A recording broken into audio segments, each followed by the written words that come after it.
அஸ்ஸலாமு அலைக்கும். Hi friends, இன்றைக்கி ஒரு மினி விலாக் பார்க்கலாம். காலையில் சாப்பிட்றதுக்கு வெண்பொங்கல் தான் ரெடி பண்ண போகிறேன். ஒரு சிலர் வந்துட்டு வெண்பொங்கலுக்கு தேங்காய் சட்னி சாம்பார் ரெடி பண்ணுவாங்க.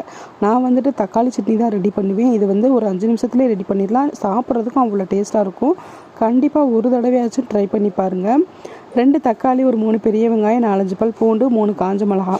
இதை வந்து கடாயில் எண்ணெய் சேர்த்து நல்லா காஞ்சதும் அந்த வெங்காயம், பல் பூண்டு, அதுக்கப்புறம் வந்துட்டு 3 காஞ்ச மிளகா, அந்த தக்காளி, இது கூடவே வந்துட்டு நல்லா பெருங்காயத்தூளும் சேர்த்து நல்லா மைய வதக்கிடணும். நல்லா வதக்கினதுக்கப்புறம் இதை ஒரு மிக்ஸி ஜாரில் சேர்த்து கொஞ்சமாக உப்பு சேர்த்து அரைச்சி எடுத்துட்டோம்னா சூப்பரான தக்காளி சட்னி ரெடி.